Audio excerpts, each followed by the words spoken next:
Então, aqui, esse Caput Quinto, que a gente vai ler, ele dialoga bastante com o seu livro anterior, e eu escolhi ele, na verdade, por assim, até o Caput Quarto, o livro trata da angústia como sendo algo recebido negativamente pelo indivíduo, né?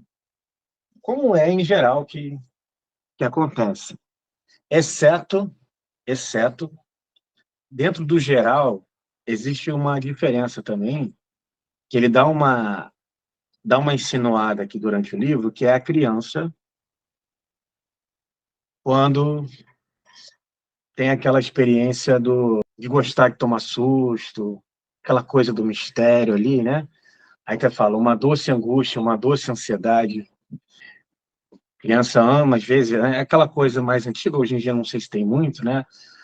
Daquele pessoal que se reunia ao redor de uma fogueira para contar histórias assustadoras.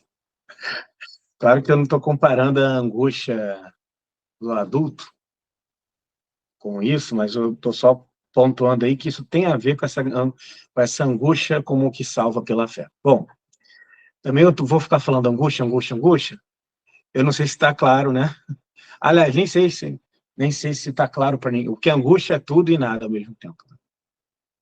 A questão é, esse Caput Quinto, ele traz uma virada. Ele traz uma possibilidade de uma angústia como salvação. E aí a gente tem que entender, quem deu uma lidinha percebeu que essa palavra salvação, aí, bom, ele não explica exatamente porque tá muito óbvio ali para a tradição com que ele está trabalhando. O título, né, é o conceito de angústia, que na verdade a gente poderia também pensar que ele fala do conceito angústia. Então, o livro ele gira em torno dessa disposição fundamental no humano, que é a angústia, que é algo que está escrito aqui, né, que o próprio humano produz isso. Porém, ele produz, como a gente bem sabe, não como que por vontade, mas é algo que simplesmente o toma. A angústia. Quem já se angustiou sabe. A angústia é esse estreitamento, esse afunilamento, a palavra dinamarquesa significa sufocamento, tem muita relação com a questão da ansiedade. No nosso mundo e na psicologia se fala torto e direito, né? Porém, então esse livro ele está para conceituar a angústia, porque ele vai trazendo desde a introdução até o final. Quando ele fala da angústia, que a gente já vai para o cume do livro, pegar só os sentidos dos anteriores, né? A introdução é: em que sentido o objeto da nossa ponderação é uma tarefa que interessa à psicologia? Em que sentido ele, depois de ter sido a tarefa e o interesse da psicologia, aponta justamente para a dogmática? A verdade, ela não só aponta para a dogmática, como se inicia na dogmática. O que é dogmática? A gente tem que fazer aquele... Tem um momento aqui do livro que o Virgílio Galfiniensis, né, que é a Máscara, é a pseudonímia que escreve o livro, ele fala que as palavras, muitas vezes, as palavras e os conceitos precisam muitas vezes de ano sabático, né, para descansar. Por exemplo, essa palavra dogmática, né, no nosso meio e no nosso tempo é um palavrão quase, né, dogmática. Porém, a dogmática é o seguinte: é algo que é e não tem explicação. Aí, partindo do seu Caput 1, vai até ficar claro aqui, né? Ele fala assim, ó, pressuposição dogmática. Tá? Angústia como pressuposição do pecado hereditário e como explicando de modo retroativo, na volta à sua origem, o pecado hereditário. Aí ele faz uma simbolização com Adão e Eva, para indicar ali, não que, como se entende por aí, se entende muitas vezes dentro da religião, que o pecado começou com Adão, aquelas brincadeiras que as pessoas fazem, maldita Eva, sei lá o quê, mas que todos somos Adão. Que o pecado, sim, o pecado do grego, palavra grega, errar o alvo, pecado se inicia com cada um de nós. Porém, a diferença que nós temos para civilizações anteriores, para nossos antepassados, é um acumulado de angústia. É aquilo que tem muito a ver com aquilo que o Jung chama de inconsciente coletivo, quando se fala do acúmulo, o acúmulo que há da angústia em um mundo. Acumula-se como que no inconsciente coletivo da humanidade, ou no inconsciente coletivo de uma determinada civilização, de uma determinada região, e de alguma forma nem os bichos estão livres. Os bichos não se angustiam como humano, mas eles, de alguma forma, trazendo essa questão desse acúmulo, é como se estivesse no ar, só que não no ar no sentido do oxigênio. Enfim. Então, há essa diferença que ele fala, né, que quanto a civilização, mais a civilização avança no tempo, maior a angústia, portanto, maior a tarefa, maior a dificuldade. Por quê? Porque maior a consciência. É só a gente ver também, quando a gente vai ficando mais velho, como que tudo pesa mais, né? Outras coisas não. Outras coisas a gente só percebe, mas é uma diferença na experiência, né? A gente sabe, é a chamada bagagem que a gente vai acumulando, né? Então, há essa diferença, né, na angústia objetiva, que é essa tudo que é objetivo é sempre externo, tá? É o objeto, é o que é fora, o que é subjetivo é do sujeito, é o interno, né? Então, há essa angústia objetiva, que é essa histórica, e aí a gente vai pensar aqui, claro, a angústia subjetiva, que é fruto da inocência. Mas o que é inocência aí? A palavra já diz, né, nonsense, né, é não saber. Essa angústia, ela não ela é fruto dessa dialética nossa entre saber e não saber. Por isso lá, a imagem lá da narrativa do Gênesis, entre o comer do fruto da árvore do conhecimento do bem e do mal, ou não, tem tudo a ver com isso.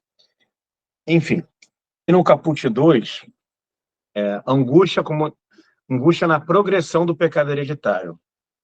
Pecado, vamos entender o que é pecado, né? Então eu falei assim, errar o alvo.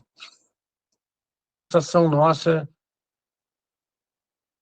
de consciência do erro, que se relaciona dentro da nossa tradição, do nosso mundo cristão, como culpa. Porque na inocência, o indivíduo... Isso tem relação com a angústia, porque a angústia é diante da possibilidade.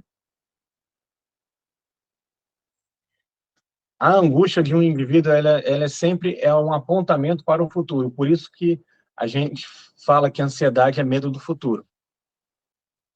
A esse apontamento para o futuro, que pode ter relação com o passado, com a culpa, mas no medo que nós temos de que aquilo que se passou venha a se repetir ou venha a acontecer de uma outra forma. Essa é a experiência do humano, da angústia, que de alguma forma está totalmente ligada à experiência clínica. E aqui, se no último encontro a gente trabalhou bem o sentido do clínico, hoje talvez a gente comece não pelo clínico, mas pelo psicólogo. Vamos entrar nos dois, né? Então, assim, tudo que a gente está vendo, essa relação negativa, vamos colocar assim, da angústia, até chegar ao caput 4, que eu creio que seja o maior, que se chama Angústia do pecado ou angústia como consequência do pecado no indivíduo.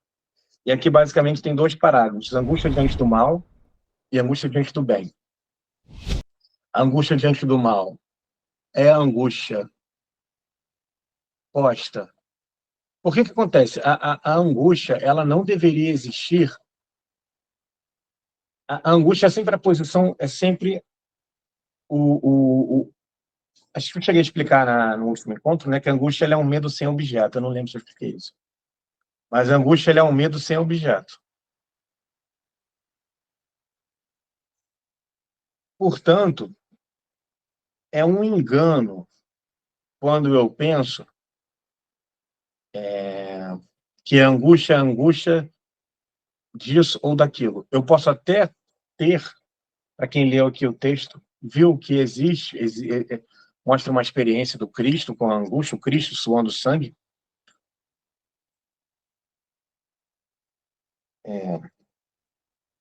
Mas é um engano compreender-se que se angustia ou que se deve angustiar por isso ou por aquilo. É por aí que começa a entrar o olhar do psicólogos.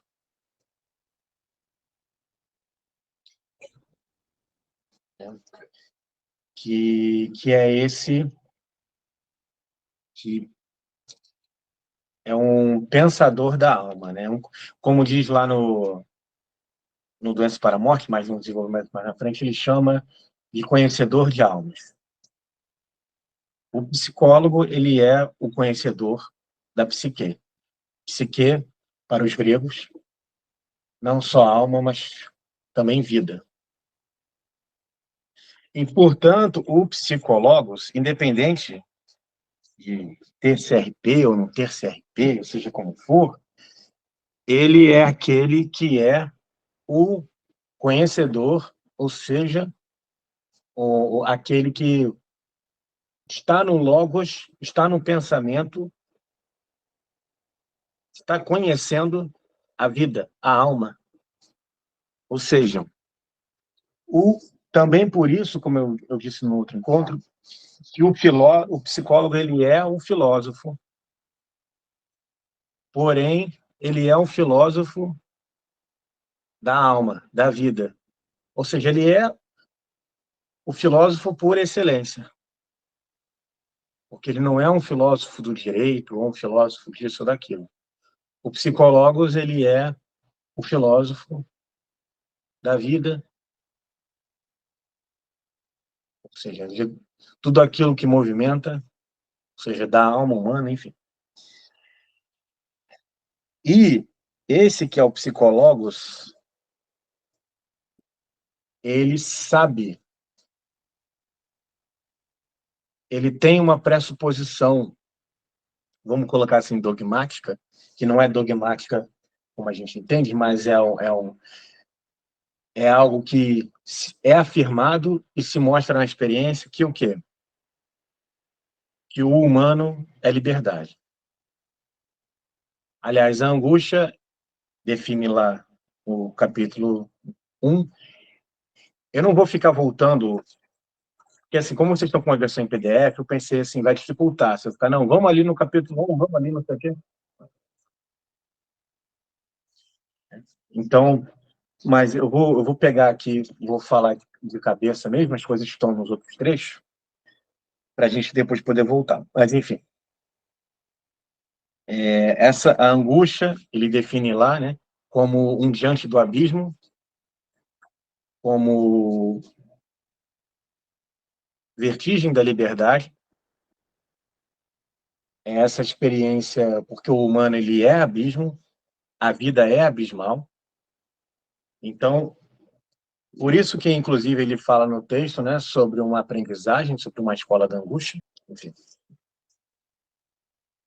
Porque aquele que se coloca no patos, no afeto da angústia, que é o susto do humano diante da imensidão da vida, da possibilidade, da liberdade, do desamparo do humano, da condição humana,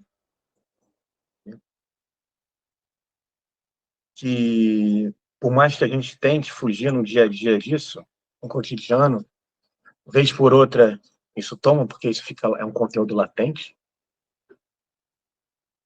o desamparo humano, a solidão, como queiram, é a mesma coisa. Enfim. Então, essa angústia, né, no capítulo anterior, a angústia diante do mal, seria uma contradição em termos, porque ele fala, se eu já estou no mal, quero dizer, porque existem dois tipos de salto, né? Toda mudança de estado se dá através de um salto, uma mudança de consciência. Não há, como a gente estava falando na última encontro, não há uma linearidade lógica nas mudanças de estado do humano, como os idealistas tentaram colocar.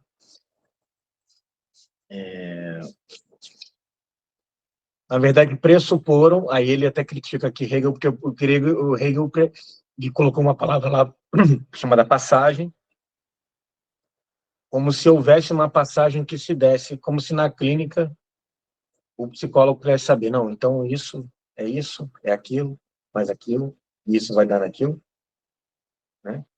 E claramente não é possível esse controle. Ele chama isso de mito do entendimento. Ele faz uma brincadeira ali, né, que ele fala assim, do mito da criação, seria ali Adão e Eva, e ele fala, mas há o mito do entendimento. Né? Ele, na verdade, ele fala assim, brinca, vocês falam do mito da criação, e ele fala assim, é o mito do entendimento, que é esse entendimento linear, hegeliano, dessa cientificidade que não edifica. Né?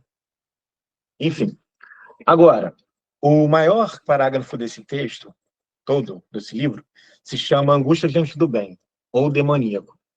E o bem aí, em Kierkegaard, liberdade. Porque na angústia diante do mal seria uma contradição, porque eu já saltei para o pecado, já estou no mal, já estou em erro. Porém, eu tenho medo de que a minha situação piore. Por isso que eu me angustiei novamente. E aí entra o arrependimento enlouquecido também, que é onde a pessoa ela faz essa experiência de arrependimento que é comum na nossa sociedade, que não é verdadeiro arrependimento, é enlouquecido porque a pessoa ela se sente prisioneira e fica ali, né, fazendo... Não sei se eu citei na última contra a frase da minha mãe, que ela falava, na minha hortinha eu plantei um pé de si, mas nunca nasceu, porque a pessoa fica, que se não tivesse se, e se, né, fazendo diálogos, tentando controlar a realidade através de uma fantasiosa volta ao passado que teria feito tudo ser diferente. Porém, isso se constituindo-se apenas uma briga contra a vida, uma ilusão, uma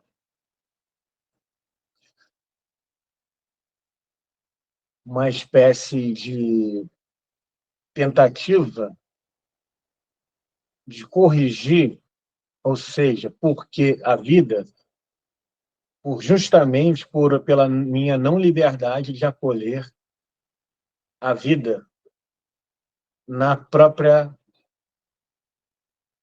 naquilo que lhe é próprio, naquilo que me constitui. Então eu entro no arrependimento, porque esse arrependimento enlouquecido, ele não é só um arrependimento no tocante à culpa por uma ação minha, mas essa palavra repoenitério, palavra do latim, é todo estado de pesar para com aquilo que ocorreu.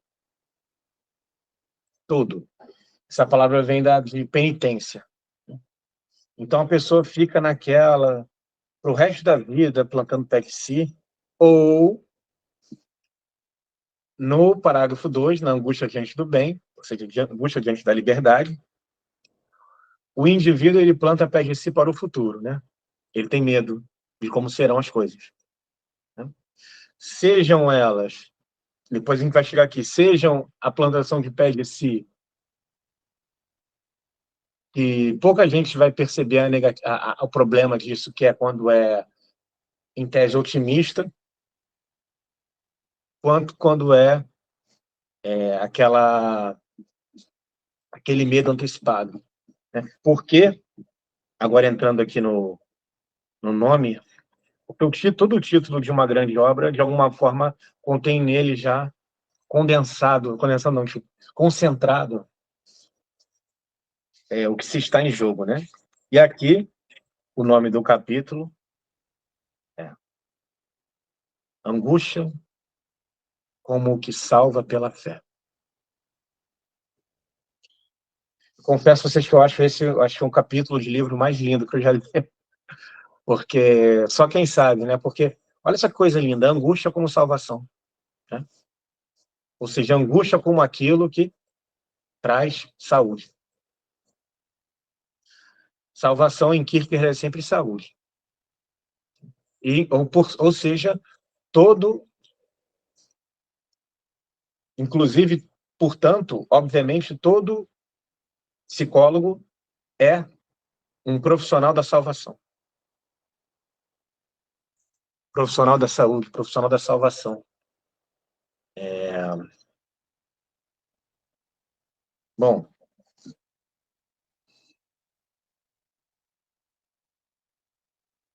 angústia como que salva pela fé. O que é angústia? Como que a angústia pode, pela fé, salvar? Primeiro eu vou tentar ficar... Primeiro vai ser inesgotável a explicação do que é angústia, né? Pode falar, Luciano, depois eu aproveito aí o gancho, pode falar. Quando ele fala nessa angústia diante do bem, quando ele fala o demoníaco, ele fala assim, o indivíduo está no pecado, até tinha marcado isso aqui, e sua angústia se dá frente ao mal. Vista de uma perspectiva mais elevada, esta formação radica no bem, e por isso que o indivíduo se angustia frente ao mal. E aí ele fala, a segunda formação é o demoníaco. Eu não entendi. É o demoníaco por quê? Porque você se liberta do mal, né? Você... Não? Não, é o seguinte, a angústia diante do mal, o demoníaco é a angústia diante do bem. A angústia diante do mal, ela tem a ver com esse arrependimento enlouquecido, que eu falei, né? Mas não necessariamente esse. Mas a angústia diante do bem é a angústia diante da liberdade. Por que é demoníaco? Porque é o fechado. É o humano dividido. A palavra, né? Diabolos, esse dia é divisor, né? É o humano desintegrado, ele não integrado e fechado, porque ele vai fazer, não sei se você chegou a ler essa parte, só para avisar o pessoal, a gente está aqui, essa dúvida dela no capítulo 4, né? Enfim, mas não tem problema. No caso, o que acontece? Ele é demoníaco porque ele está na não liberdade. E por que ele usa esse termo demoníaco? Porque ele faz uma imagem ali dos evangelhos, quando Cristo chega como liberdade, Cristo é aquele que liberta, é aquele que é a própria liberdade, ele chega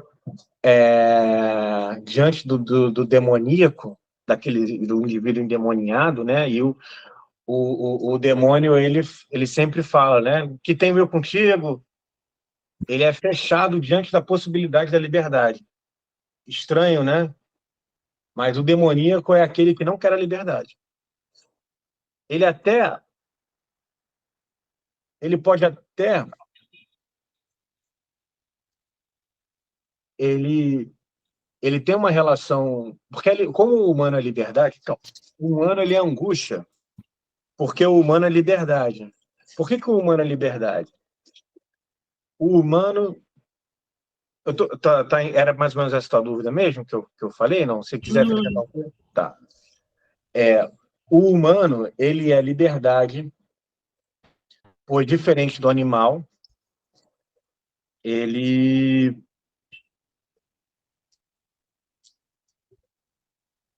tem escolha. O animal, ele é O animal, ou, enfim, qualquer outra. Mas o animal, ele é instinto, ele é perfeito como ele é. Né? Como está falando outra vez, o humano precisa se tornar. Né? Mas o humano, ele é o único que pode querer ser o que ele não pode. O humano é aquele que quer ser anjo, que quer ser Deus, quer ser outro, quer ser uma outra pessoa, seja como for. Então, o demoníaco seria aquele que está fechado para a liberdade. Né? Ele não quer ser aquilo que ele pode. Mas por quê? É estranho, né? Falar, como assim alguém não quer liberdade? É só a gente ver. Isso é a relação humana, a relação clínica o tempo inteiro. Né? Esse estar numa situação tal em que, diante da minha dor, eu me fecho para qualquer possibilidade de mudança. Né? É uma espécie, o demoníaco, ele é uma espécie de indivíduo rígido, que ele fica rígido, ele fica impenetrável. Né? Ele fica cheio de certezas. E, então, ele se apavora diante da possibilidade da revelação, do aparecimento da liberdade dele. Vai falar para uma pessoa tomada de autopiedade que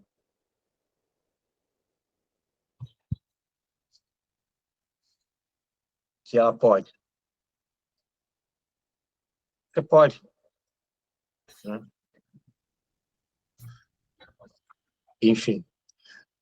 Mas é isso. Ficou sanada a dúvida, Luciano? É bem complexo, né? Porque como ele sempre ele tem a coisa da igreja, né? Da religião, né? E assim, a religião prega muito a resiliência, né? Então pode-se dizer, é autopiedade aí. Você fala que diante da minha dor eu me fecho para qualquer possibilidade de mudança, mas preso numa, Liberdade, né? preso numa resiliência diante do medo, né? Não. Não. Não sei se que se chama de resiliência, né? Porque a resiliência não é rigidez, né? É o contrário. Resiliência é Às vezes eu me questiono um pouco assim na clínica, essa coisa de me acomodar na angústia, né? Me acomodar diante de uma situação em que eu tô mal, eu tô com uma paciente um pouco assim, nessa situação, assim. E aí eu acho que então ela cai nessa da angústia do mal, né? Então, é o seguinte, eu acho que é interessante a gente pensar, porque é uma dupla angústia aí. É aí que tem a ver com essa questão da angústia como que salva pela fé, porque existe o psicólogo também é um angustiado. Com certeza. Então, só que o psicólogo, ou seja, esse psicólogos, né? Acho que o Paulo não pegou essa parte aqui, mas o psicólogo, quando eu estou falando, é sempre esse psicólogos, né? Que na clínica ele é o clínico, né? Ou seja, numa relação humana. Porque ele, por si só, sem colocar em questão a relacionalidade dele com outros, ele é esse psicólogos, né? Ele é esse que pensa a vida, que pensa a existência, pensa a alma. Na relação com o outro, que ele é o clínico, né? Quando ele se inclina, quando ele está numa relação, se coloca numa relação de ajuda. Então, esse clínico, ele está na angústia diante do mal, ou seja, o mal no outro. Ele está na angústia diante da angústia do fechamento, da não liberdade do outro. Por quê? Porque, em tese, a angústia diante do mal seria ainda na inocência, ainda na liberdade, ainda na possibilidade do erro. É essa angústia do clínico, porque ele está numa relação de ajuda para com o demoníaco, o fechado. Aí a gente tem que entender que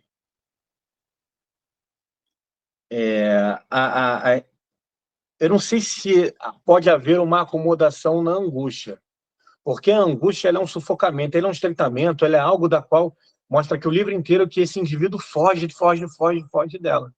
Ela é uma permanente provocação. Né? Por isso que ela, pela fé, ela salva. Aí entendamos aqui, né?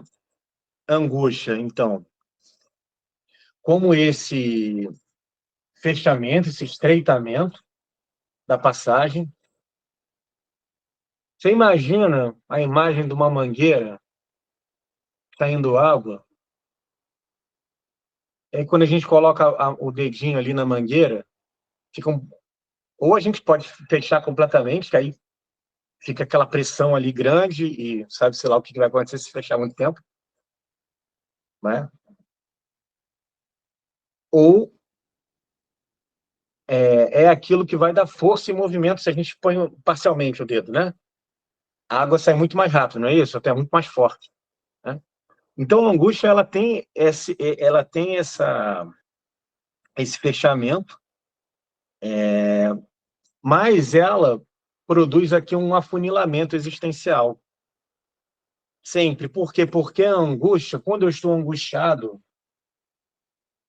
aquilo que, não sei se vocês já perceberam isso, aquilo que é finito é uma experiência de perder o chão. Então, aquilo que é finito para mim vai desaparecendo. O que, na verdade, é bom, porque mostra para o indivíduo do que a vida se trata. É uma provocação, é possibilidade para possibilidade, é uma provocação para aquilo que lhe é possível, para uma necessidade de realização de vida, para aquilo que ele precisa ser, né? E o animal não tem isso, porque ele já é. Ele vai falar que o animal, o anjo... Eu acho melhor a gente entrar no texto aqui, porque... Então, acho que é bom explicar também, né? Pela fé, esse pela fé.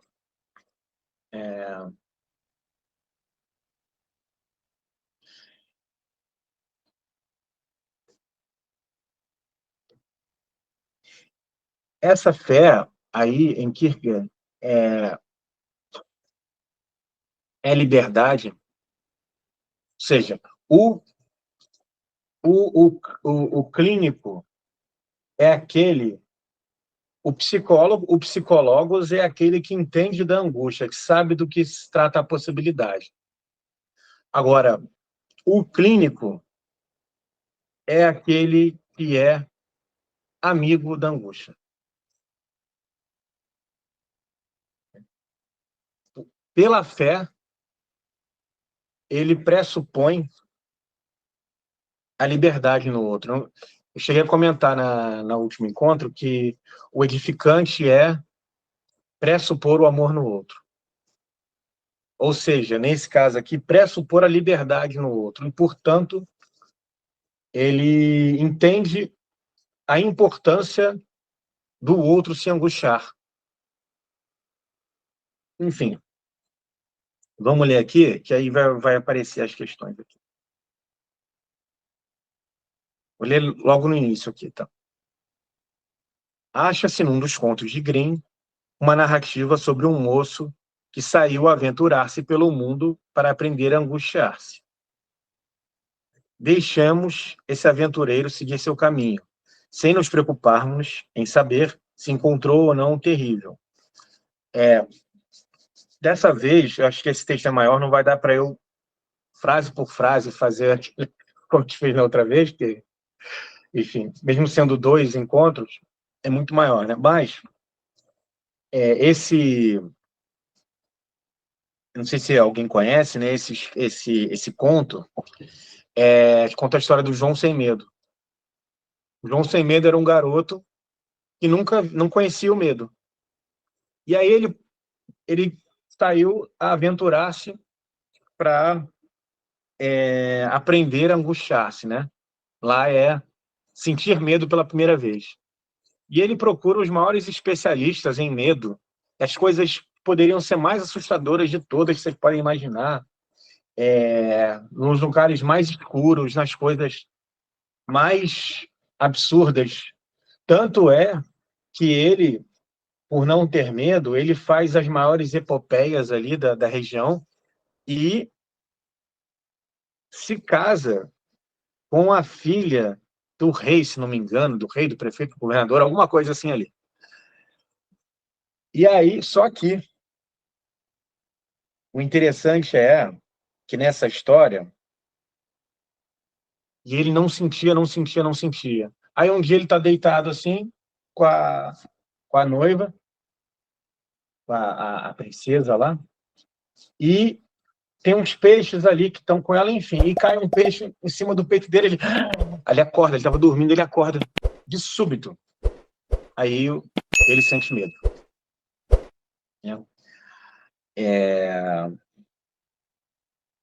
Mas é interessante que ele saiu no mundo para aprender a angustiar-se e, do ponto de vista da lógica, do ponto de vista da vontade, não aconteceu a experiência com ele. O que isso não significa que ele aprendeu a angustiar-se. Ele se deparou com o terrível. Ele está falando aqui, né? Ou seja, aqui ele já fala que a preocupação maior não é essa, se encontra ou não terrível. Aqui ele fala, quando ele fala ao invés, ele está dizendo assim, é com isso que se precisa se preocupar. Com o quê? Ao invés disso, quero afirmar que essa é uma aventura pela qual todos têm que passar. Há de aprender a angustiar-se para que não venham a se perder, nem por jamais terem estado angustiados, nem por afundarem na angústia. Por isso, aquele que aprendeu a angustiar-se corretamente, aprendeu o que há de mais elevado. Bom,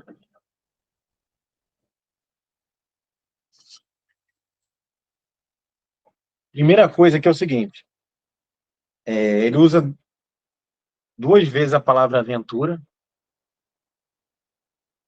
né? Aventurar-se, depois há uma aventura,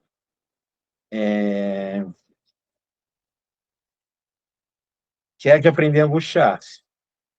Mas ele fala que há 2 formas de se perder. Nunca se angustiar ou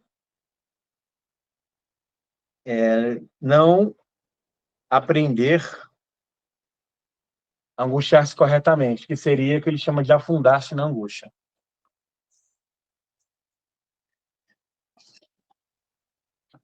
E aqui ele fala, né, que aquele que aprendeu a angustiar-se corretamente, ou seja, existe uma forma correta. O que é correto aí? Não é um certo de forma moral, de forma objetiva, de forma técnica. Não. Significa aquele que se afina, aquele que se torna amigo, aquele que se torna discípulo da angústia, aquele que aprende com a angústia a angustiar. Aquele que sabe da angústia, está na angústia, está com a angústia. Aquele que, de alguma forma, se é afetado pela angústia, mas não entra em desespero, em desesperação. Por quê? Porque essa angústia o salva. É o que ele está falando aqui, né? E é interessante que ele fala que nisso ele aprendeu o que há de mais elevado. Pode falar, Paulo.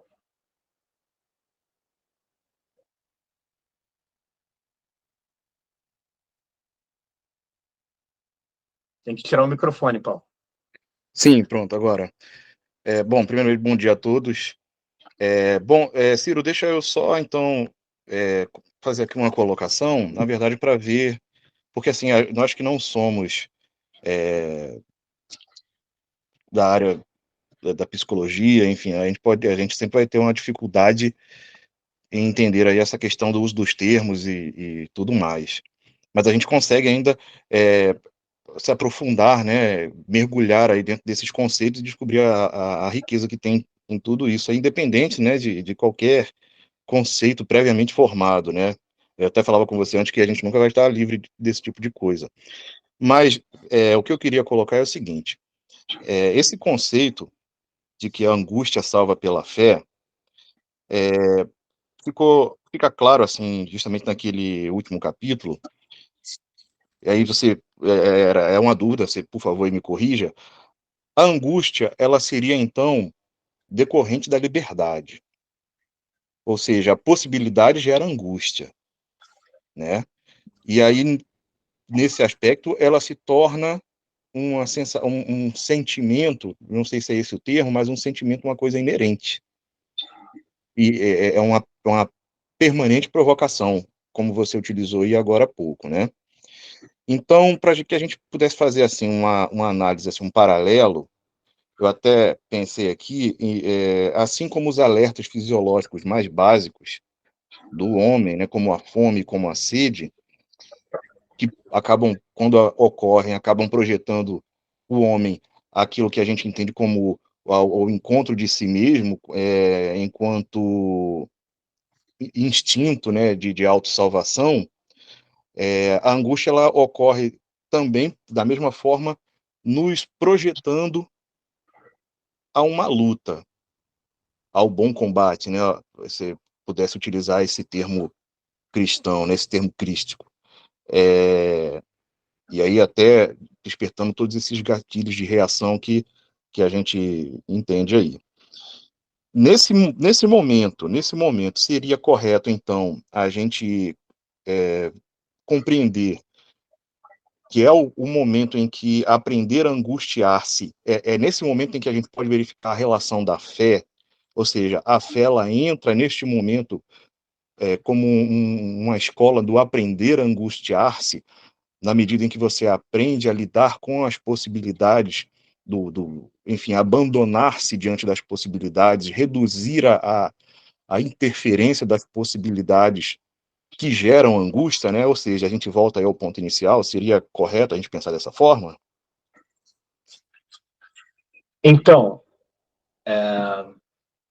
a fé, isso está aqui no parágrafo seguinte, acho que é interessante, talvez a gente ler e depois eu comentar. Então, pode aparentemente não estar, mas está, vamos ver. Mas está acenado, né? Mas aí eu vou usar aqui o que está escrito aqui para a gente desenvolver. Queria antes, é interessante em cima do que você falou, Paulo, isso dialoga com essa última frase aqui. Ele fala assim: aquele que aprendeu a angustiar-se corretamente aprendeu o que há de mais elevado. Eu até vi que o Alexandre comentou algo, né, Alexandre? Fala aí, Alexandre. Estou vendo aqui que você comentou. Que aqui tá barulhento pra caramba. O que eu coloquei foi que Não, tá tranquilo. Me parece que essa angústia é uma possibilidade de você escolher caminhos, mas não uma salvação em si, mas uma possibilidade. Eu lembrei agora da época em que eu fazia seminário e que alguns seminaristas se angustiavam. Uns faziam disso uma possibilidade de mudança para algo melhor e outros faziam para algo que satisfacesse eles, mas não necessariamente algo que eu julgava, né, como correto, né? Então, me parece que é uma possibilidade diante de uma abertura, e não um fim em si mesmo. A angústia que salva, ela é abertura para a abertura. E quando ela não salva, é porque é fechamento, é abertura, fechamento para abertura. Angústia é sempre abertura. Né? Então, o que me diferencia, na verdade, não é muito bem o que eu faço, o que eu deixo de fazer, mas essa amizade, né? Esse amor. Porque é o amor, inclusive, que produz a fé. Enfim, mas vamos chegar lá. A próxima vai dar para comentar tanto a sua quanto a do Paulo. E talvez até entre na da Luciana um pouco também, nessa próxima parte aqui. Mas eu acho interessante essa última frase aqui, que ele fala, aprendeu o que há de mais elevado. Ou seja, é aquilo que há de mais elevado. Olha a gravidade dessa afirmação dele. Aquele que aprendeu a angustiar-se corretamente, aprendeu o que há de mais elevado. Porque isso tem a ver com a paciência. Paciência, palavra que vem do grego pathos, que aqui é mais próxima para a gente, que é paixão, mas é dor. Dor é afetação, ou seja, o paciente, aquele que aprendeu o que mais elevado, aprendeu a angustiar-se, ele está num caminho de, como um outro texto do Kierkegaard, ele chama de adquirir a sua alma na paciência. Porque é a qualidade por excelência do clínico, não só do psicólogo clínico profissional, mas como qualquer um que está numa relação humana, não só numa relação com outra pessoa, mas na relação radical do humano. Que eu vou já o que é, vou falar já o que é relação radical, que eu acho que pega tudo. Ô Paulo, melhor você abaixar a mão, eu não sei se vou falar de novo, porque senão se você for levantar, não vou ver.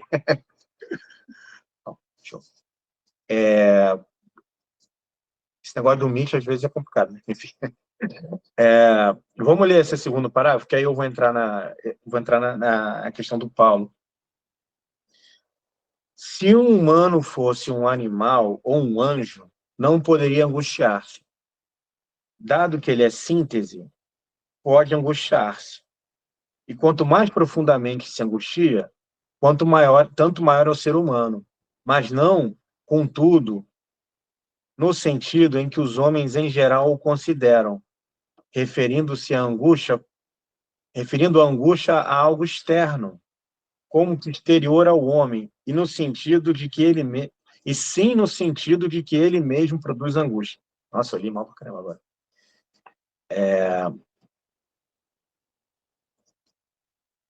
Eu vou juntar aqui a outra, que aí, eu vou ler tudo, aí depois a gente vai pensando nos termos para poder, eu acho que é assim que de repente a gente consegue ler tudo. Só nesse sentido deve entender-se o que se diz de Cristo, que se angustiou até a morte. E também quando ele diz a Judas, o que tens para fazer, faze-o logo. Nem sequer as terríveis palavras que tanto angustiavam Lutero quando pregava sobre elas, Deus meu, por que me abandonaste? Nem sequer essas palavras expressam com tanto vigor o sofrimento, pois essas últimas palavras pois com essas últimas palavras se designa um estado em que Cristo se encontrava, enquanto que aquelas primeiras designam uma relação com o estado que ainda não se deu. Bom,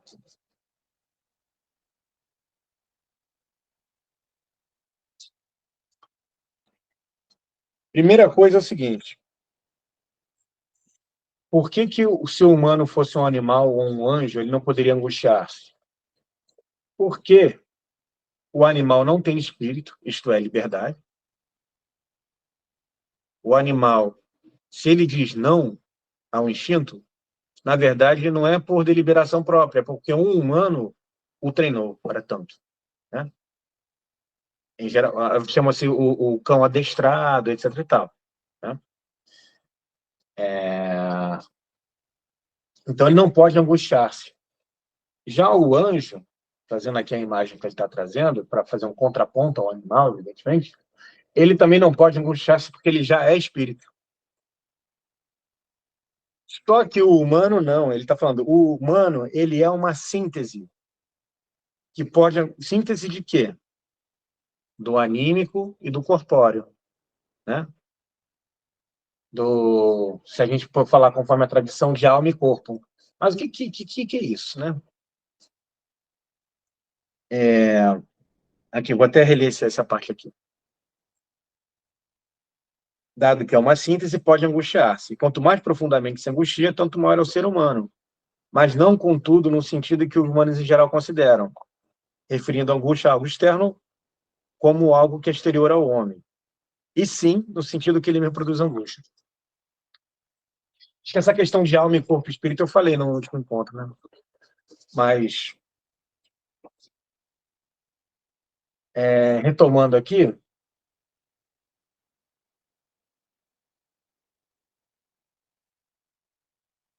o humano ele é um permanente desequilíbrio.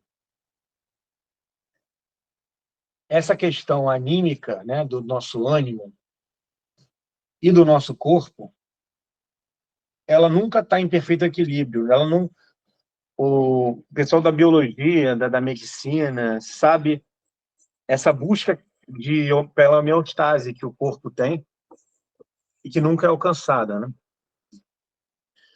Por quê? Por causa da ambivalência do humano, por causa do conflituar-se. E quem, em verdade, provoca tudo isso é a liberdade do humano, porque o humano tem que escolher. Logo,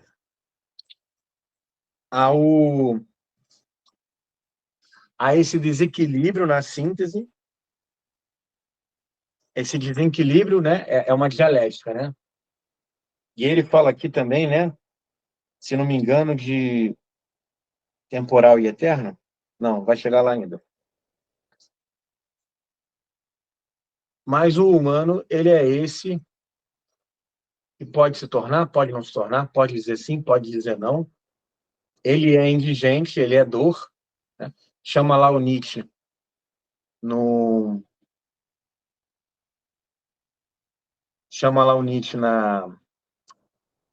no Assim Falou Zaratustra, chama assim, ele usa a expressão homem-dor.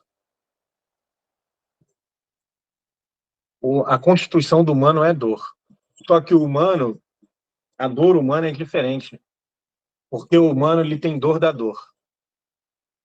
O humano ele sofre. Essa palavra que ele usou aqui embaixo, ó, sofrimento, que tem uma nota de rodapé, essa palavra é dinamarquesa, lidelse. O que é esse sofrimento, lidelse? Significa o ponto, o auge da angústia. Uma angústia num ponto tal que ele chama de um sofrimento mais terrível, onde o indivíduo, a coisa fica tão insuportável que ele, de alguma forma, precisa saltar. A provocação fica muito alta para um salto. Ou um salto para baixo, um não para a vida, para a sua possibilidade, ou um salto para cima. Aqui, não sei se o Paulo está ouvindo, né? Porque eu ia entrar agora na questão dele. Olha aqui. Show. Aqui o seguinte, a experiência aí, uma que não está citada aqui, mas eu vou citar para vocês para compreender, e a outra que está explícita. Quando, no primeiro momento, ele fala que se angustiou até a morte. Só que antes, né, da famosa passagem, Pai, aparta de mim esse cálice, antes dessa passagem, ele faz outro, ele fala para Judas Iscariotes, né? O que vais fazer, faz-o logo. Ou seja, ali ele entra. Olha que estranho. Porque ele sabia o que Judas Iscariotes iria fazer, né? Que era para o início do calvário dele, que iria traí-lo. E ele entra. Pela fé, ele entra e fala, então vai, Judas. Vai lá. Tem para fazer, faz logo. Né? Porque a angústia é isso. A angústia é a insuportabilidade da possibilidade. Cristo ali queria, tipo, vai logo, que role logo. Tipo, sabe aquelas coisas, minha mãe falava assim, e se for para ir, vai. Aquela coisa, aquela dúvida é algo insuportável. Depois eu vou me demorar mais ainda, estou falando para vocês para eu não esquecer disso também. Na questão da fé, o que é fé? Nesse caso, vou usar algo que vai ficar bonito de entender. Vamos ver. E aí, no momento, ainda que ele estava aguardando, nessa oração, Pai, afasta de mim esse cálice onde ele sua sangue, que ele fala assim, minha alma está angustiada até a morte. Né? Não sei se alguém aqui lembra como ele termina essa oração. Mas ele termina assim. Ele pede para o Pai afastar do cálice dele. Ele pede. Aí o que ele fala assim? Mas que seja feita a tua vontade e não a minha.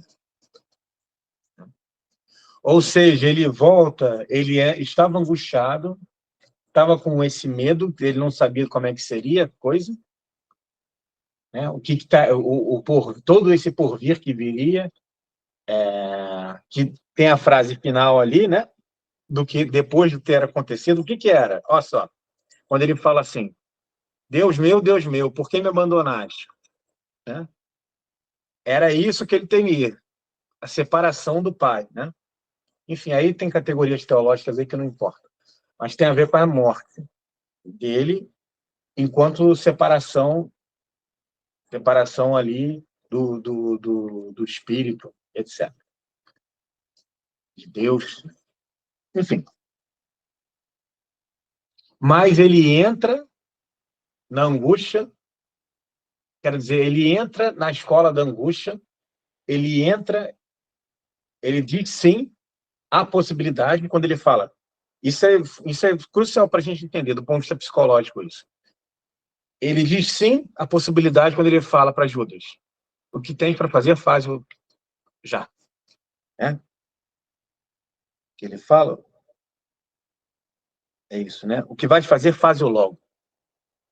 Ele entra na angústia, ele fala, vai lá, vamos embora, vai que comece, né? Que comece o pessoal fala brincando aí, vamos começar os trabalhos, mas o negócio dele era pesado, né? Que comece, vamos embora. Vamos botar esse troço para girar aí. É para angustiar, vamos angustiar. E depois ele sai, mas sem sair da situação quando ele fala, mas que seja feita a tua vontade, não a minha. Porque aí uma afinação dele para com a vida, ele desiste de dizer não àquilo, à possibilidade dele, à necessidade dele. Né? Isso é terrível. É terrível essa... Porque antes o psicólogo Pedro, psicólogo São Pedro, Pedrão, ali, vocês conhecem, quando ele começou a dizer o que acontecia com ele, Pedrão falou para ele assim, né? Não, mestre, Deus não vai permitir que aconteça isso com você, não. Porque ele falou, o filho do homem será torturado, será isso, será aquilo, será morto, será entregue, será... Aí Pedro chamou ele de canto assim, falando, não, mestre, Deus não vai permitir. Pô, tá acha que Deus vai permitir esse mal? Pô. Aí Cristo olha para ele e fala, aparta de mim, demoníaco. Aparta de mim, Satanás, que me serve de tropeço. Acaso não iria eu beber do cálice que o Pai tem para mim? O cálice que depois ele pede para afastar. Isso que é muito bom. Você vê a própria humanidade, a ambivalência ali na pessoa de Jesus Cristo. Né? A angústia dele, da condição humana, do Cristo.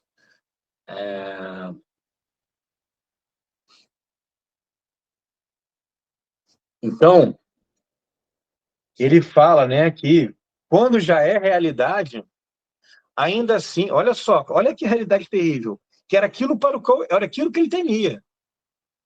Ele fala, Deus meu, por que me abandonaste? E ele fala o quê? Nem sequer essas palavras expressam com tanto vigor o sofrimento. Pois com essas últimas palavras se designa um estado em que Cristo se encontrava, enquanto que aquelas primeiras designam uma relação com um estado que ainda não se deu. Então, o que é que o psicólogos sabe? que o mundo não sabe, que o psicólogo com P minúsculo não vai saber. Vamos numa leitura circular aqui.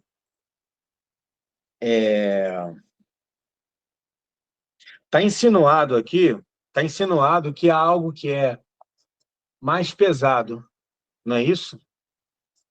Que ele vai falar aqui. Uma leitura circular, eu vou só citar uma passagem seguinte aqui, que ele fala assim: a possibilidade é, por seguinte, a mais pesada de todas as categorias. Tem como... Eu vou fazer o seguinte, depois eu vou voltar para o ponto anterior, parágrafo anterior. Vocês podem ir... A gente leu agora o segundo parágrafo, né? Tem o terceiro, que começa: a angústia é a possibilidade da liberdade, e tem um quarto, que é a angústia... Aquele que é formado pela angústia é formado pela possibilidade. Aí a segunda frase, é essa que eu li agora, né? A possibilidade é, por conseguinte, a mais pesada de todas as categorias. É certo que se ouve com frequência o contrário, que a possibilidade é tão leve, a realidade, porém, tão pesada.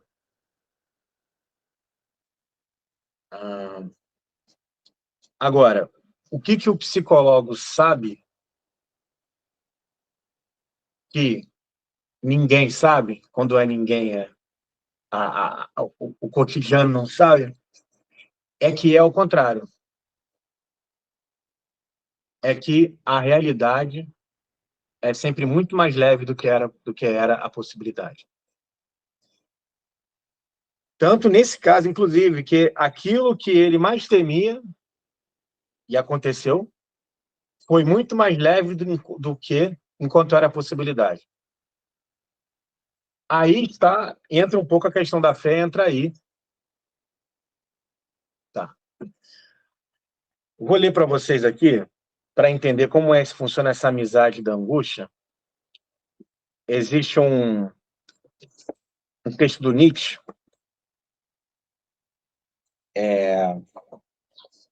nesse livro aqui, chamado A Gaia Ciência,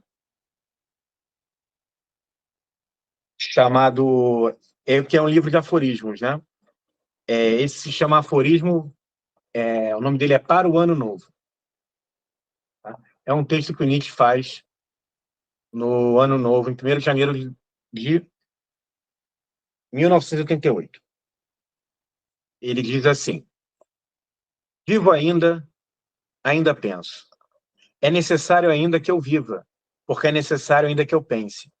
Sum ergo cogito, cogito ergo sum. Existo, logo penso, penso, logo existo. É o dia em que cada um se permite exprimir seu desejo e seu pensamento mais caro. E eu também vou dizer o que hoje desejo de mim mesmo e qual o pensamento que este ano tomei a peito por primeiro. Qual o pensamento que deverá ser doravante para mim a razão, a garantia e a doçura de viver. Aí ele vai trazer o que ele quer para o ano novo e para o resto da vida. Quero aprender cada vez mais a considerar como belo o que há de necessário nas coisas. Assim serei daqueles que tornam as coisas belas. Amor fati. Do latim, amor ao destino. Amor fati. Amor fati. Que seja esse doravante meu amor. Não quero mover guerra feiura. Não quero acusar. Não quero nem mesmo acusar os acusadores. Desviar meu olhar, que seja essa minha única negação. E numa palavra, para ver grande. Só quero ser um dia afirmador. Ou numa outra tradução ele fala: só quero ser um dia aquele que diz sim. Então, esse que tem amor fati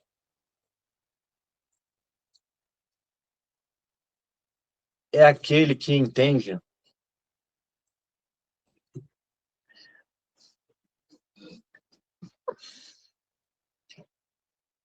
que a questão fica Como que é isso de eu ter fé na relação com o outro? Que poderia pensar, né? Se a angústia salva pela fé e o clínico é aquele que trata com o outro da saúde, ou seja, da salvação, como que funciona isso na prática, né? Parece meio obscuro, meio estranho pensar assim, né? Porque, claro, se eu entender fé como uma crença de que as coisas vão acontecer do jeito que eu quero, aí, como diria o Paulo, né? Me lasquei, né, Paulo? Aí eu me lasquei. Agora, se eu entendo fé a esse modo nietzschiano, ou a esse modo kierkegaardiano,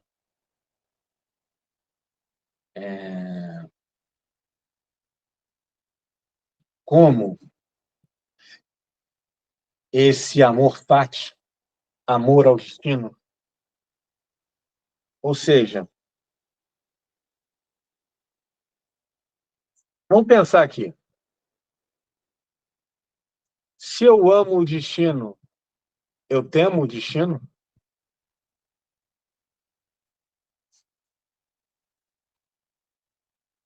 Se eu quero enxergar, se eu aprendo a enxergar, ele fala que ele quer aprender, olha a escola da angústia aí. Quem avançou um pouquinho no texto viu que ele fala de escola da angústia. Se eu quero aprender, se amor fati é aprender a enxergar como o belo, o necessário das coisas, ou seja, tudo que na vida minha é necessário, esse amor fati, essa fé, tem esse poder transfigurador da realidade, ou seja, transfigurador da possibilidade. Por quê? Kierkegaard ensina, a realidade é sempre muito mais leve do que era a possibilidade. Nietzsche aí, ele não está tão avançado quanto Kierkegaard. Nietzsche é genial, mas Kierkegaard é um pensador mais profundo que Nietzsche. Mas o Kierkegaard, ele explica que o Kierkegaard, pela fé, ele sabe, pela experiência, ele sabe que a realidade é sempre muito mais leve do que era a possibilidade. Porque, na realidade, não há ansiedade, não há angústia.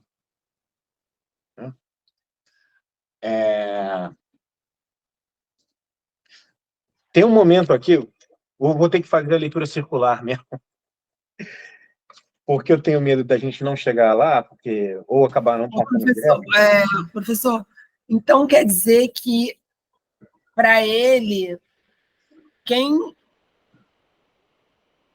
vivencia a angústia com o intuito de liberdade tem mais possibilidade da felicidade? Então, claro que... Excelente pergunta. Vamos entender felicidade aí.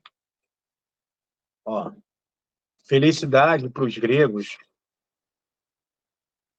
Não, felicidade dentro... Vamos pegar aqui, né? Ele está dialogando com a tradição cristã. Então, e é o texto, e é talvez a forma mais existencial mesmo de se falar de... mais própria, mais psicológica, mais entendida mesmo de se falar de felicidade. Vocês já ouviram, né? Essa palavra aqui, que ele usa aventurar duas vezes aventurar. Quem conhece o Sermão da Montanha, sabe que ele usa uma palavra para designar felicidade ali, o Cristo, né? Ele chama de quê? Bem-aventurança. Bem-aventurados os que... E é estranho, né? Porque é bem-aventurados os que choram. Ou seja, não é uma felicidade em cima de coisas, em cima do que... porque eu estou me dando bem. Não, é uma bem-aventurança, é felicidade de caminho. Ou seja, eu sou um bem-aventurado. Eu estou no caminho. Sabe aquela coisa que a gente sente? Tipo assim, O pessoal fala por aí, não sei, só sei que eu tenho um propósito. É um outro tipo de felicidade essa, né? Só que aqui ainda é muito mais elevado, evidentemente, do que... Quer dizer, é e não é, porque a palavra propósito significa isso, propósito, né? É em direção a uma posição. Né? É um para frente, é um esse pósito de posição, né? Então, justamente indica esse caminho mesmo, esse sentido, esse destino. Aí entendamos, destino, dentro do paganismo, tinha muito a ver com fatalismo, etc. e tal. Mas esse destino aí que o Nietzsche está falando é envio, caminho, meta.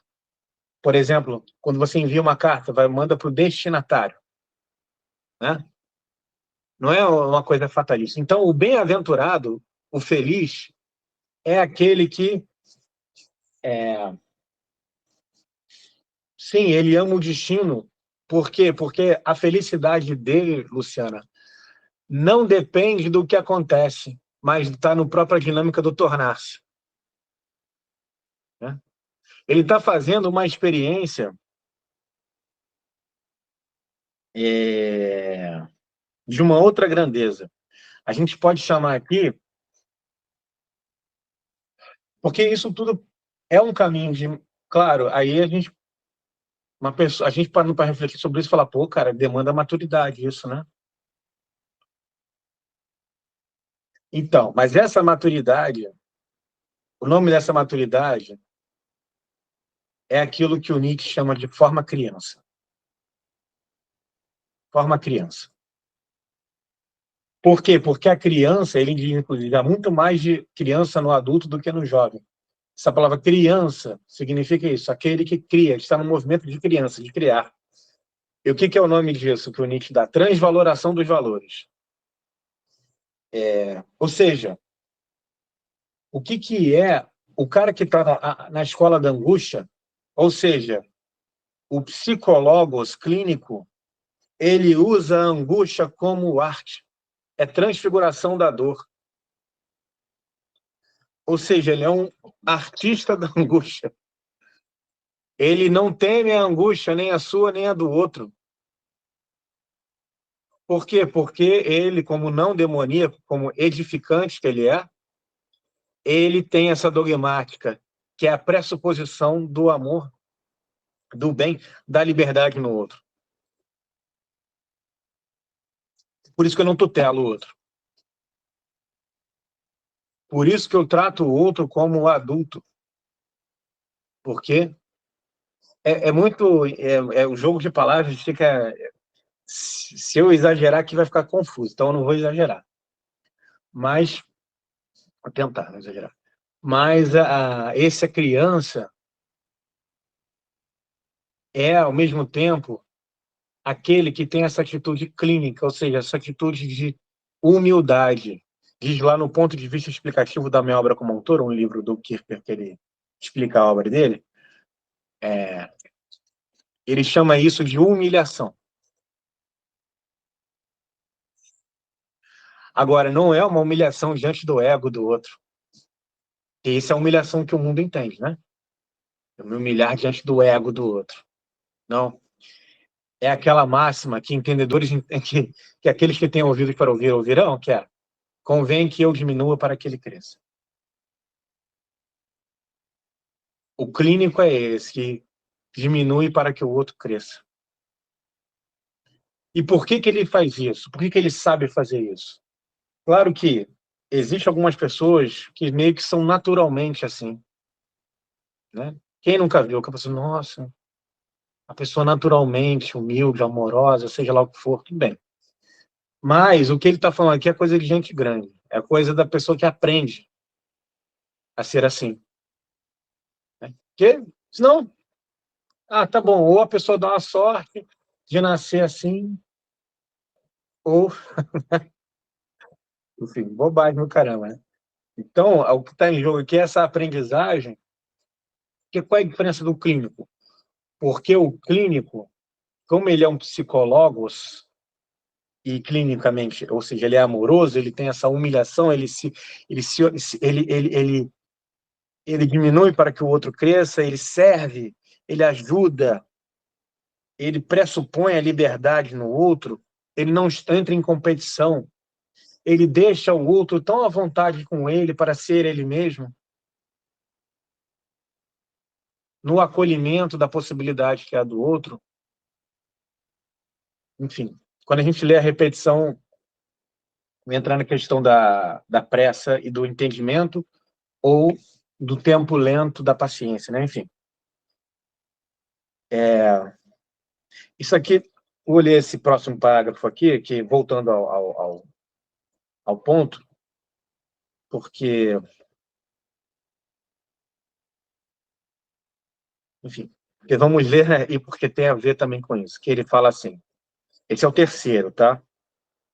Primeiro, segundo, terceiro, eu fui rapidinho no quarto, agora voltando para o terceiro parágrafo, que ele começa assim, angústia, possibilidade, tá? A angústia é a possibilidade da liberdade. Só esta angústia é, pela fé, absolutamente formadora, na medida em que consome todas as coisas finitas, descobre todas as suas ilusões. Ilusões das coisas finitas. E nenhum grande inquisidor dispõe de tão horripilantes tormentos como a angústia.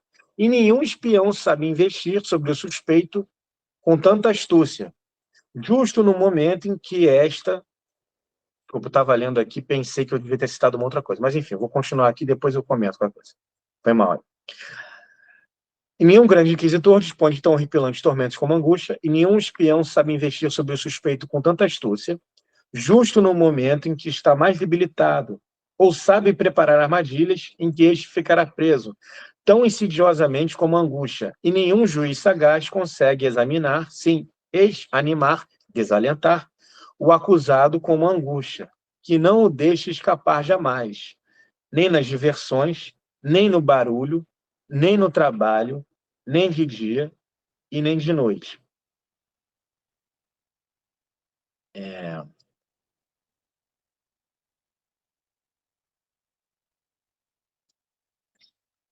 Aqui, se vocês repararem, pela primeira vez, ele já está falando, explicando, digamos assim, o benefício da angústia, né? Mas, de forma ainda bem grave, bem pesada, como é. Quando ele fala aqui, ó, a angústia é a possibilidade da liberdade. Só esta angústia, ou seja, existe uma angústia que, pela fé, é absolutamente formadora. Na medida em que consome todas as coisas finitas, descobre todas as suas ilusões. Olha as palavras que ele usa: consumir, formação. Isso tem a ver com essa questão que ele fala anterior, que quanto maior a angústia, maior o indivíduo, não é isso que ele fala? Isso, tanto maior o ser humano.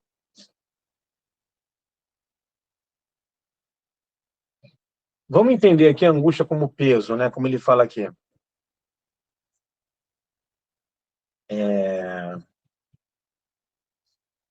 Vocês diriam assim, vocês que malham aí, vocês diriam que o peso que o indivíduo levanta ou empurra na academia tem uma proporção com o quanto que ele vai crescer, o quanto que vai ganhar em musculatura? Ou não tem nenhuma relação? Ou seja, talvez aí não exista uma relação de quanto mais peso, necessariamente, mais ganho, mais crescimento. Mas existe uma medida, né? Se também não tiver peso nenhum, né? Ou seja, fica aquela coisa frouxa. Só que a escola da angústia, ela é um outro tipo de formação. quando ele fala quanto mais profundamente se angustia, ou seja, uma profundidade, a pessoa, quanto mais profundamente se angustia, maior é o ser humano, ou seja, mais profundo é o ser humano. É claro, tem que ter uma profundidade de alma para se angustiar, né? Porque, olha o que ele estava falando, né? Que, olha quantas fugas, né? Quantas distrações que existem. Ele falando, nem nas diversões, nem no barulho, nem no trabalho, nem de dia, nem de noite. Ou seja, aí ele fala aqui, né? Eu vou explicar essa primeira frase aqui, cara, que a gente podia ficar o encontro inteiro só nessa frase aqui que ele fala. A angústia é a possibilidade da liberdade, só essa angústia é pela fé, absolutamente, ou seja, o que é o absoluto? Absoluto. É aquilo que por si só, absoluto é aquele que é por si só. Dissoluto tem a ver com solidão. Aquela que por si só é formadora. Ou seja, aquela que por si só forma, ensina. Né? Aquela que por si só produz o quê? Produz espírito. Ou seja, aqui é diferente da academia. Na escola da angústia, o que você pratica são exercícios espirituais. A saber, exercícios de liberdade. Na escola da angústia. E quanto mais livre é o clínico, mais ele liberta o outro.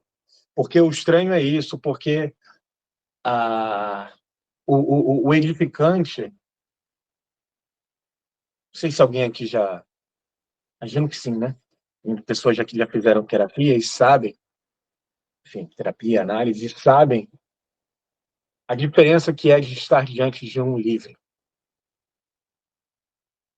diante de alguém que está ali em liberdade. Ou, da mesma forma, né? O quão é edificante, né? Esse que está em liberdade diante da nossa não liberdade.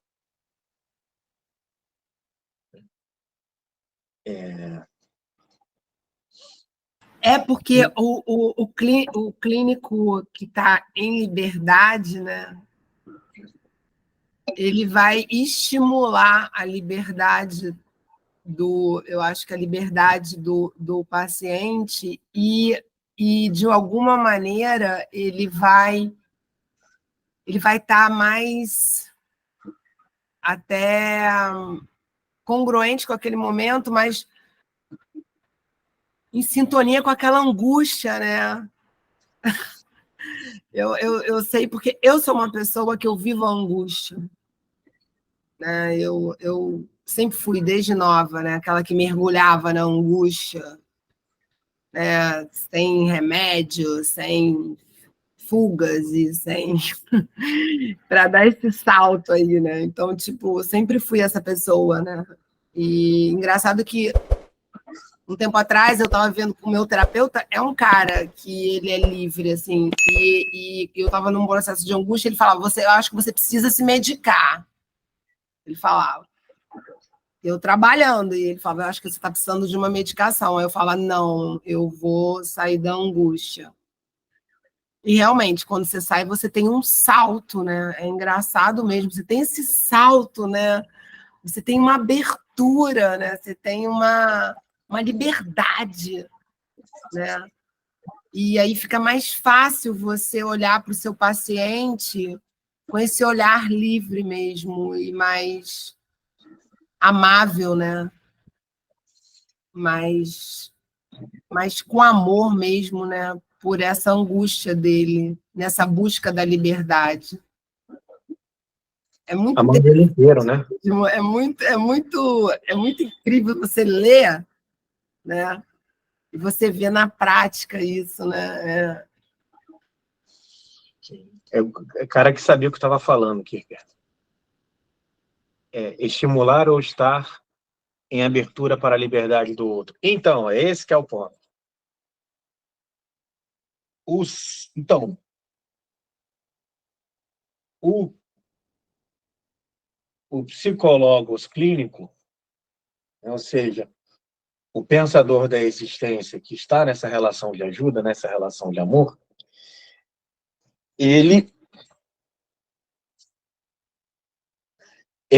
a relação dele com o salto, né? Porque assim, eu vou até ler de novo aqui a pergunta do Alexandre.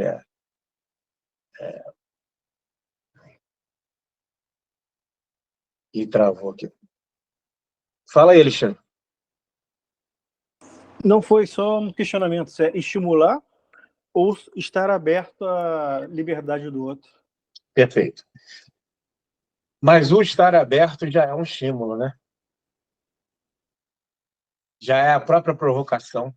Por isso que o demoníaco, ele estribucha diante da liberdade, porque a própria liberdade ele vai provocar na abertura para perguntar, na abertura para edificar, na abertura para confrontar, na abertura para tratar o outro com a reverência que o outro merece, porque o arrogante vai estar acostumado a que todo mundo,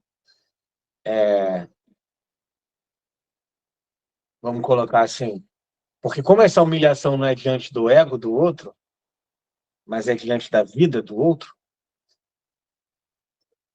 Tá, aqui chegou o ponto de eu falar da relação radical. É o seguinte. Que assim, o humano, ele é evidente relação, por isso que ele é angústia. É relação com a sua liberdade, com a sua possibilidade. Porque pela fé, a fé, na verdade, essa angústia como que salva pela fé. Na fé, é liberdade da liberdade da liberdade. Ou seja, porque a angústia é diante da liberdade. E é diante da possibilidade. A possibilidade é o porvir é a possibilidade. A gente pode chamar isso de futuro também. Mas, enfim. Abismo, desconhecido. Agora, o clínico, aquele que adquire a própria alma na paciência, é o próprio paciente. Não vamos confundir as coisas aqui. Tá? Mas ele é aquele que precisa pacientar. Ou seja, estar nesse patos, frente ao patos do outro e frente ao próprio patos, frente à dor do outro, frente à própria dor. E, então, ele não se engana.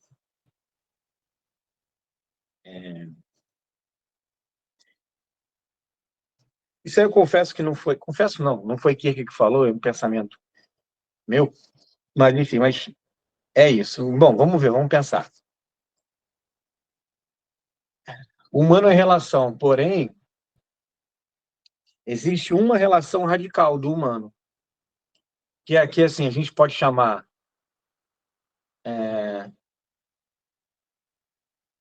digamos assim, de forma cristã, de relação com Deus, né? Ou lá no Dança para a Morte, esse diante de Deus. Numa forma mais rasteira, a gente pode chamar de relação consigo mesmo, que é a mesma coisa. Ou a gente pode chamar propriamente de relação com a vida. Não é relação com o mundo, mas é relação com a vida. Débora. Pode falar. Fala. Então, peraí, deixa eu ver se eu estou entendendo, que é muita informação, né? Então, essa angústia, ela seria algo diretamente produzida pela alma humana.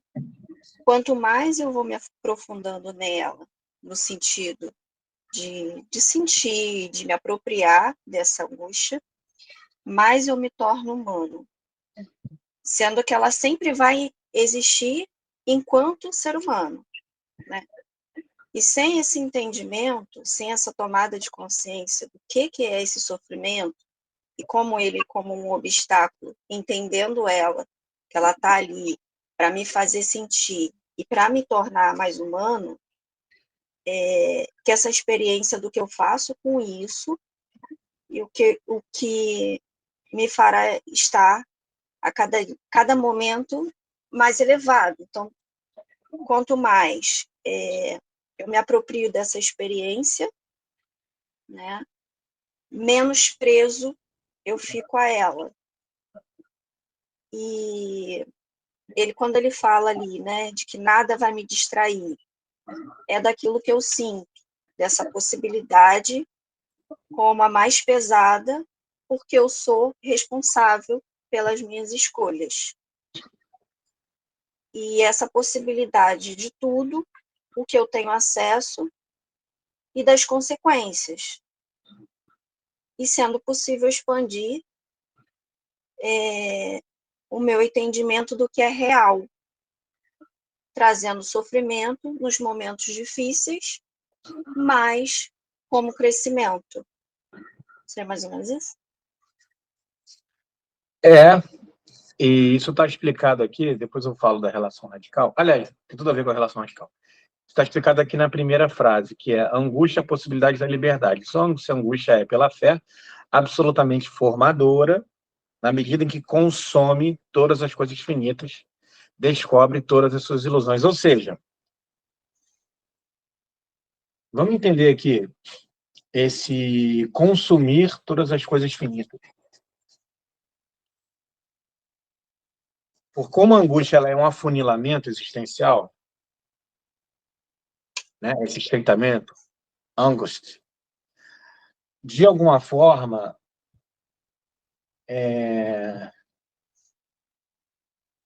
só vai sobrando aquilo que importa. Ela me põe diante da minha infinitude, ou seja, pode pensar assim de uma forma um pouco... Porque os exemplos que a gente vai ter que dar, quando eles não são quando eles são da vida, do cotidiano, não são tão perfeitos, mas ilustra para compreensão. Por exemplo, quando uma pessoa descobre que está morrendo.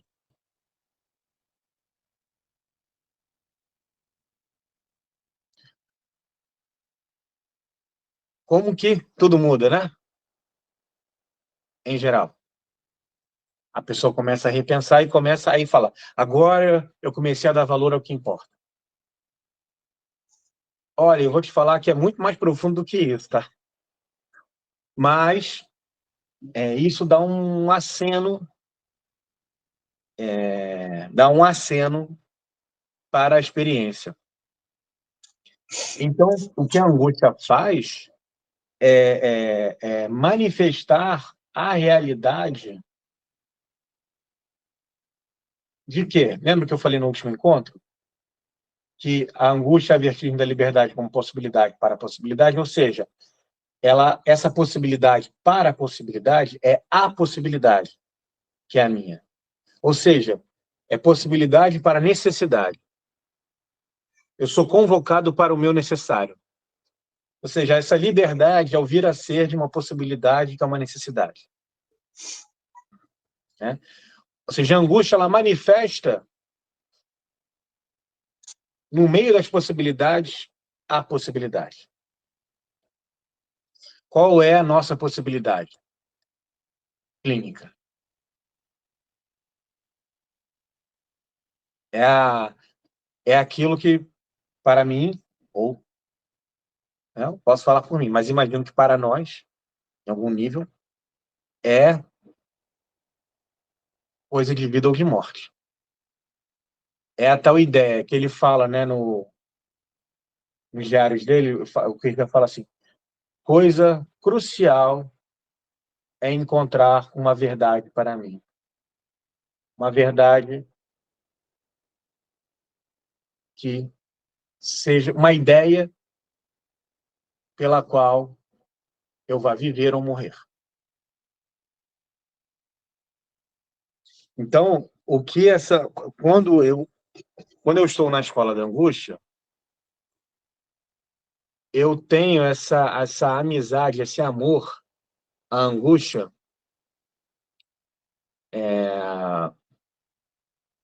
porque eu compreendo o que está em jogo na vida. É essa a questão. Eu não sei se você quer... Ficou claro, Concha? Não. Tá. acho que eu quero ler uma outra coisa do Nietzsche aqui, para vocês verem, né, como que a gente tem que estar à altura do texto, né? Porque se a gente for ficar com preconceito, porque não sei o quê, porque não sei o quê, sair cancelando, porque ele é cristão, e aí, blá, blá, blá, a gente vai deixar de ver o que é grande na vida, né? Então, assim, você vê o Nietzsche, que é um filósofo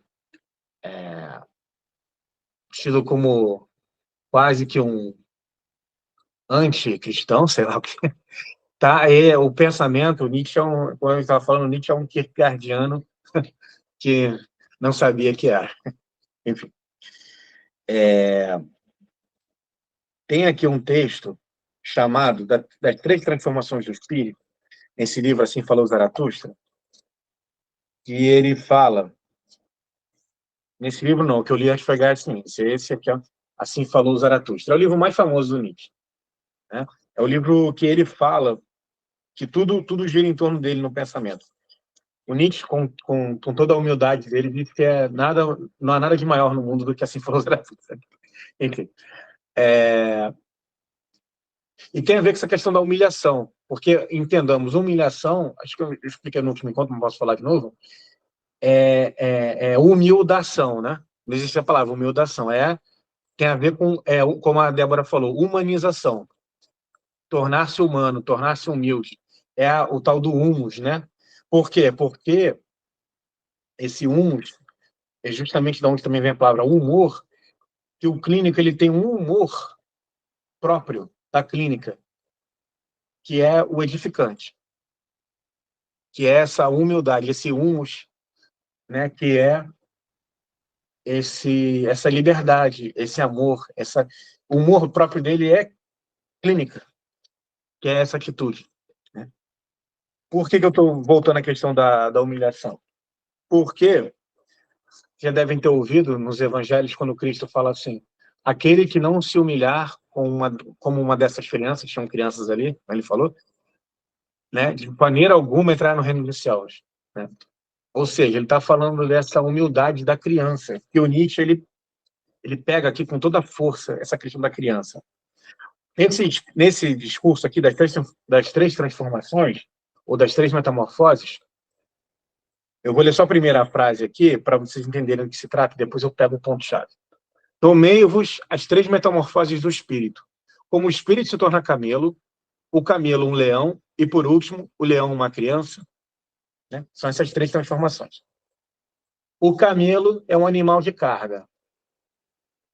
Então, o camelo é aquele momento onde eu sou uma esponja dos valores da sociedade, dos meus pais, da religião, né? E eu fico como um animal de carga, carregando isso, eu quero mais peso, eu quero... eu fico naquela coisa de querer ser moralmente virtuoso à luz da média ponderada daquilo que me cerca, né? De uma moralidade que me cerca, né? De tradições. Eu sou aquele cara que quer ser bem visto. Aí ele fala que chega um momento, ele fala assim, né? Chega um momento da vida que ele fala assim, mas no deserto mais remoto sucede a segunda transformação. Ali o espírito se transforma em leão, quer capturar a liberdade e ser senhor em seu próprio deserto. Aí ele fala que o leão, ele fala assim, né? Mais na frente fala, tu deves, chama-se o grande ladrão, o grande dragão, desculpa. Mas o espírito do leão diz, eu quero.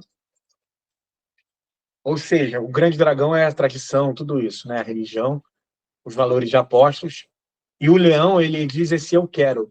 Ele é, vamos chamar assim, o que chama o jovem, como o pessoal fala, do rebelde sem causa. Por que o adolescente é um rebelde sem causa? Não sei o que. O adolescente ele precisa disso para não se tornar aquela imagem lá do diretor Skinner, nos Simpsons, que vira ali aquela figura patética lá com a mamãe dele. Então, é necessário o leão, O leão, ele troca o tu deves pelo eu quero. Ou seja, o leão, ele é forte o suficiente para bater de frente com o camelo, porque o camelo, ele fala, né? A frase anterior é interessante, ele fala assim, o forte espírito que suporta cargas, o camelo, avança apressado, olha só, já apressado é porque já descompassou, está no tempo errado, não está no tempo da vida mais. Apressado, ou seja, a forma já se exauriu. Apressado por seu deserto. É isso, a forma se exauriu. Tendo sobre si os pesos mais pesados, assim como o camelo que avança carregado pelo deserto. Ou seja, depois de um certo momento, essa forma se exaure e o adolescente começa a achar os pais uns imbecis, não sei, aquela coisa que todo mundo sabe, né? Enfim. Só que esse não é ainda o momento, porque o adolescente, o rebelde sem casa, ele é bom para dizer o que está errado. Mas o que ele quer mesmo, ele não sabe. Né? Aí ele fala assim, meus irmãos, por que o leão é necessário ao espírito? Não é suficiente a besta de carga que renuncia e é reverente, o camelo? Aí ele fala, criar novos valores. Mesmo o leão, ou seja, o leão é necessário para criar novos valores, mas ele fala, mesmo o leão não é capaz disso. Mas criar a liberdade de novas criações. Isso a força do leão pode fazer, ou seja, e tudo isso o clínico, numa relação com o outro, ele precisa acompanhar e ver. Ele é um psicólogo, ele pensa a vida, ele pensa a alma. Então, ele é um cara ou uma mulher que tem esse olhar sempre para o existencial e nunca para o objetivo. Ah, porque ele está fumando maconha, então isso é errado. Ou, porque não sei o quê. Não, ele está de olho na angústia desse indivíduo. E a escola dele é da angústia. Aí ele fala assim, mas dizei, meus irmãos, o que a criança pode fazer que mesmo o leão não conseguiria fazer? Por que o leão predador tem ainda que se tornar criança? A criança é inocência e esquecimento. Um novo começo, um jogo, uma roda que gira sobre si, um primeiro movimento, um sagrado sim. Sim, é preciso um sagrado sim, meus irmãos, para o jogo da criação. O espírito quer agora a sua vontade. Aquele que se apartou do mundo quer conquistar agora o seu mundo. Lembra do sim, do Nietzsche, lá do amor fati? A criança é a única que tem amor fati. É leve, é lépida, ela se desvencilhou. A forma do clínico, ela precisa ser a forma criança. Claro que não isso como um bobalhão que vai ficar ali. É alguém agudo, mas é alguém que está nessa leveza, sem trazer, sem ficar carregando só de idiosincrasias para conversa com o outro. Né?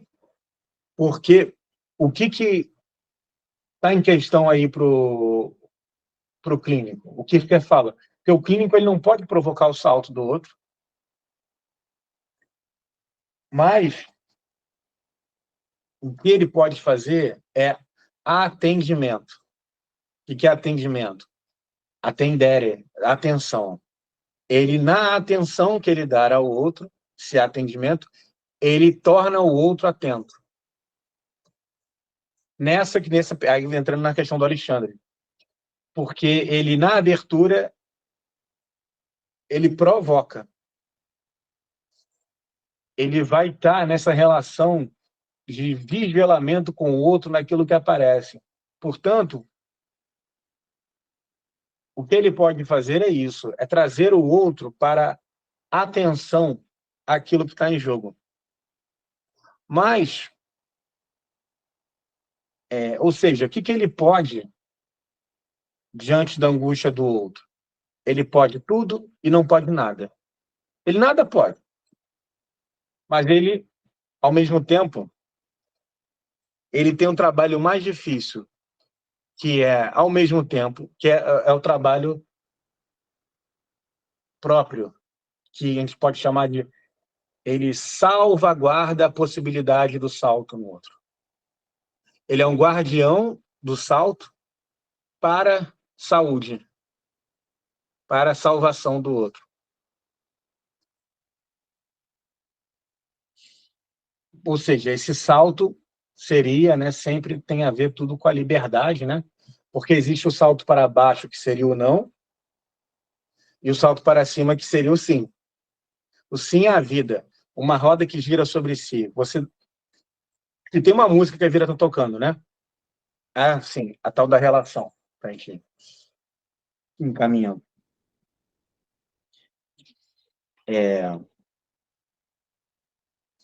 O que eu descubro aqui, através da angústia, pela fé, que consome todas as coisas finitas e descobre todas as suas ilusões?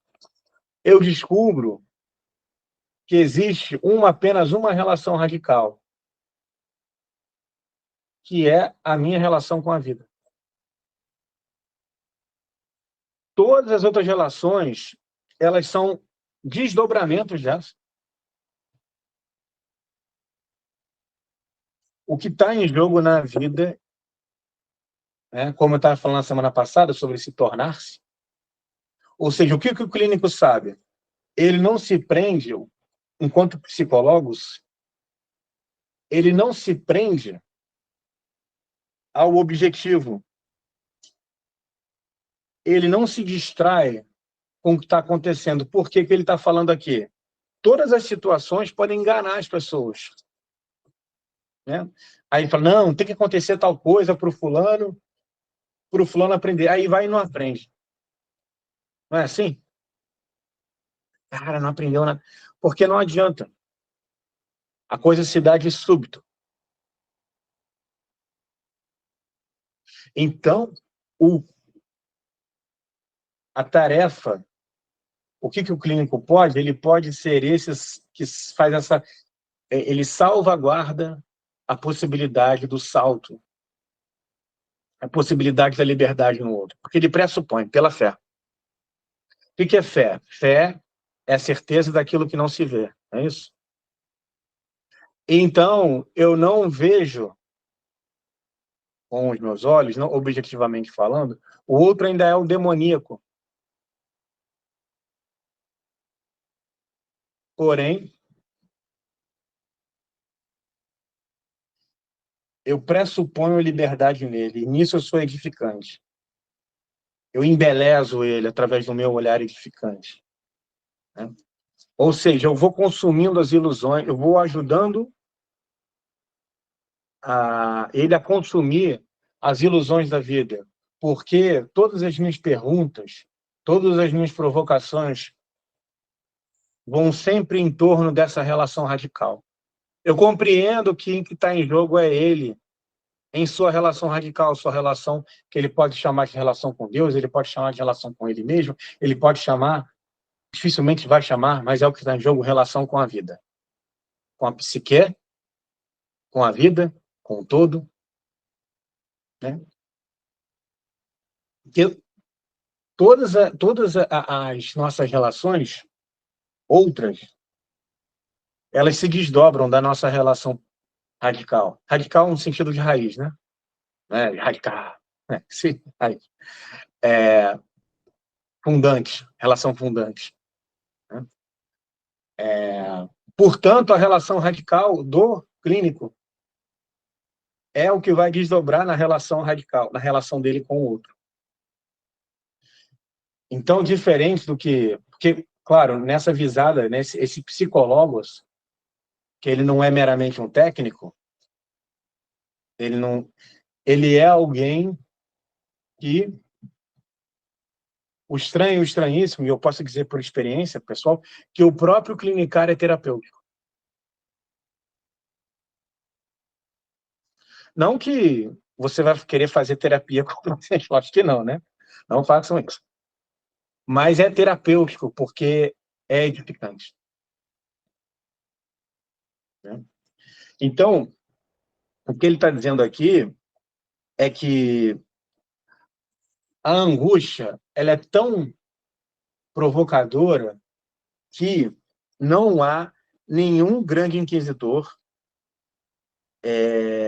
que possa atormentar tão bem quanto a angústia. Ele está falando, olha só, que coisa doida. Ele fala primeiro que a angústia ela tem a função da melhor coisa que há na vida de um humano.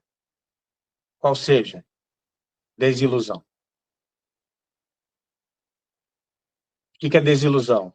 É saída da ilusão. Lá no ponto de vista explicativo, o Kierkegaard diz: o papel do ajudante, ou seja, do clínico, é ajudar aquele que procura ajuda a se desembaraçar dos laços das ilusões. E a angústia é aliada nisso, não é inimiga. Porque o que o senso comum vai entender que a psicologia precisa fazer, ou que um amigo precisa fazer, seja como for, né, é o quê? É tirar o outro da própria dor.